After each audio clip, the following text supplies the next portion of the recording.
Hello दोस्तों, स्वागत है आपका एक बार फिर हमारे यूट्यूब चैनल पर। फ्रेंड्स, आज फिर हम आपके लिए एक नई जानकारी और महत्वपूर्ण जानकारी लेकर आए हैं।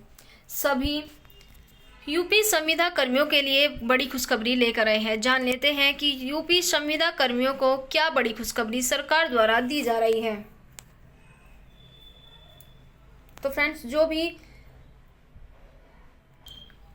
यूपी संविदा कर्मी हैं, सीएम द्वारा उनके लिए घोषणा की गई थी कि सभी को परमानेंट किया जाएगा। तो फ्रेंड्स, जान लेते हैं कि कब तक यह परमानेंट हो पाएंगे। यह आदेश यूपी विधानसभा चुनाव से पहले किया गया था, परंतु प्रदेश में आचार संहिता की वजह से यह कार्य पेंडिंग में चला गया था। इस कार्य को अब पूरा कराए जाने की मांग यूपी सरकार द्वारा की जा रही है। अब बहुत ही जल्द से जल्द सभी संविदा कर्मियों को परमानेंट किया जा सकता है, क्योंकि योगी सरकार का आदेश है कि पेंडिंग में रखे गए कार्य को 100 दिनों के अंदर पूरा किया जाए। तो फ्रेंड्स, जो संविदा कर्मी हैं उनको बड़ी खुशखबरी सरकार देने जा रही है। चलिए विस्तार से जानकारी हम आपको दे देते हैं। दोस्तों, उत्तर प्रदेश सरकार के माध्यम से संविदा कर्मियों और मजदूरी करने वाले नागरिकों के लिए एक बड़ी घोषणा की गई है। सरकार के द्वारा की गई इस घोषणा के अनुसार अब संविदा पर कार्य कर रहे कर्मचारियों एवं दैनिक मजदूरी करने वाले नागरिकों को नियमित करने का फैसला कर लिया गया। इस संबंध में अपर मुख्य सचिव डॉक्टर देवेश चतुर्वेदी ने शासन आदेश जारी करते हुए कहा कि उन सभी संविदा कर्मियों एवं दैनिक मजदूरी करने वाले कर्मचारियों को परमानेंट करने के योग्य माना जाएगा, जो वर्ष 2021 या उससे पहले से समूह ग और घ के पदों में कार्यरत हैं। तो फ्रेंड्स, सरकार के द्वारा कॉन्ट्रैक्ट बेस में काम कर रहे कर्मचारियों को और दैनिक मजदूरी करने वाले नागरिकों को नियमित रूप से लेकर कई दिनों से चर्चाएं की जा रही थी। अब संविदा में कार्य कर रहे कर्मचारियों एवं मजदूरों के लिए नियमित करने हेतु सरकार के द्वारा लिस्ट तैयार की जा रही है। इन नागरिकों की लिस्ट तैयार होने के बाद सरकार के द्वारा ऐसे कर्मचारियों को परमानेंट किया जाएगा जो वर्ष 2001 या उससे पहले के समूह ग और घ के पदों पर दैनिक रूप से मजदूरी और कॉन्ट्रैक्ट बेस्ड संविदा पर काम कर रहे हैं। कार्मिक विभाग ने यह स्पष्ट तौर पर साफ कर दिया कि नियमित रूप से कौन से कर्मचारियों को योग्य समझा जाएगा। इस मामले को लेकर सभी विभाग अध्यक्षों, मंडलायुक्तों और जिला अधिकारियों को जानकारी दी गई है। संविदा एवं दैनिक मजदूरी के तौर पर कार्य करने वाले वह सभी नागरिक परमानेंट करने की बात को लेकर पहले भ्रम की स्थिति बनी हुई थी कि सरकार किन लोगों को स्थायी रूप से लाभ प्रदान करेगी। इसके लिए कुछ विभागों के द्वारा कार्मिक विभाग को इस मामले में स्पष्ट जानकारी देने के अनुरोध भी किया गया था, लेकिन शासन आदेश जारी होते ही यह क्लियर हो गया है कि परमानेंट नौकरी का लाभ कौन से पद के नागरिक प्राप्त कर सकते हैं।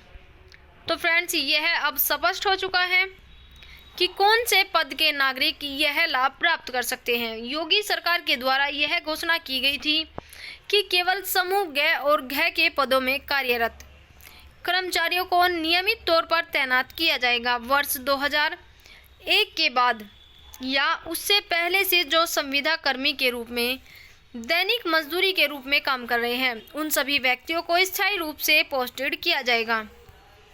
तो फ्रेंड्स, आगे हम आपको बता देते हैं कि जो भी संविदा कर्मी है उनको परमानेंट करने की बात यूपी विधानसभा चुनाव से पहले की गई थी। अब यह कार्य आचार संहिता के कारण पेंडिंग में चला गया था, तो इसी कारण से अब यह कार्य योगी सरकार के आदेश द्वारा पूरा किया जाने की मांग की गई है। सभी संविदा कर्मियों के लिए एक नोटिस भी जारी किया गया है। चलिए हम आपको नोटिस दिखा देते हैं। फ्रेंड्स, इसमें डॉक्टर देवेश चतुर्वेदी, अपर मुख्य सचिव, उत्तर प्रदेश शासन, समस्त अपर मुख्य सचिव, प्रमुख सचिव, उत्तर प्रदेश शासन। समस्त विभाग अध्यक्ष उत्तर प्रदेश, समस्त मंडलायुक्त जिलाधिकारी उत्तर प्रदेश। इसमें कार्मिक अनुभाग, इसके विषय में उत्तर प्रदेश लोक सेवा आयोग के क्षेत्र में बाहर समूह ग और घ के पदों पर सरकारी विभाग में दैनिक मजदूरी या कार्य प्रभार या संविदा पर कार्य कर रहे व्यक्तियों की विनियमितीकरण नियमावली 2016 के नियम 6 के स्पष्टीकरण के संबंध में महोदय कृपया उपयुक्त विषय उत्तर प्रदेश लोक सेवा आयोग के क्षेत्र के बाहर समूह ग और घ के पदों पर सरकारी विभाग में दैनिक मजदूरी या कार्य प्रभार या संविदा पर कार्य कर रहे व्यक्तियों की विनियमितीकरण नियमावली 2016 के नियम 5 व नियम 6 में निम्नवत व्यवस्था है। नियम नंबर 5 में नियम नंबर 2 को उपबंधों के अध्याधीन इस नियमावली के अनुसार अधीन किसी सरकारी विभाग में उपलब्ध रिक्त पद पर विनियमितीकरण किया जाएगा। तो फ्रेंड्स, इसमें स्पष्ट रूप से कहा गया है कि किसी सरकारी विभाग में उपलब्ध रिक्त पद पर विनियमितीकरण किया जाएगा। तो फ्रेंड्स, नियम नंबर 6 के तहत किसी व्यक्ति को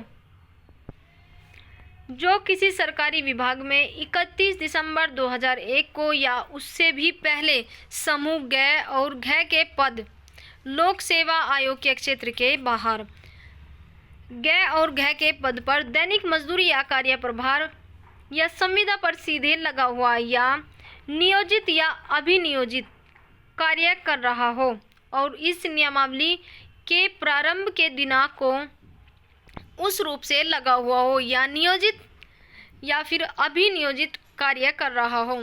अतः इस संबंध में मुझे यह स्पष्ट करने का निर्देश हुआ कि उत्तर प्रदेश लोक सेवा आयोग के क्षेत्र के बाहर यानी समूह ग और घ के पदों पर सरकारी विभाग में दैनिक मजदूरी या कार्य प्रभार या संविदा पर कार्य कर रहे व्यक्तियों की विनियमितीकरण नियमावली 2016 के प्राविधानों के अंतर्गत किसी सरकारी विभाग में उपलब्ध रिक्त पद पर विनियमितीकरण हेतु वही व्यक्ति पात्र होगा जो किसी सरकारी विभाग में 31 दिसंबर 2001 को या उससे भी पहले समूह ग और घ के पद पर दैनिक मजदूरी या कार्य प्रभार या संविदा पर सीधे लगा हुआ है।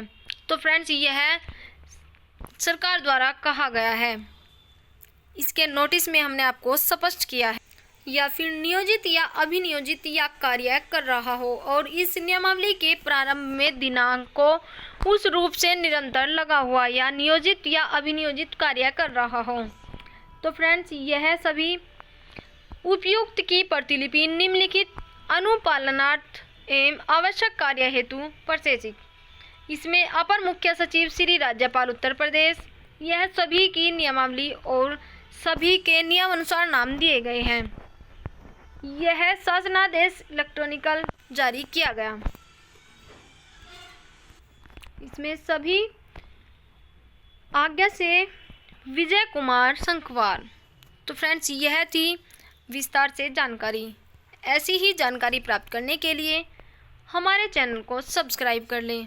वीडियो को अंत तक देखने के लिए आपका बहुत बहुत धन्यवाद। सभी संविदा कर्मियों के लिए विस्तार से जानकारी हमने दी है।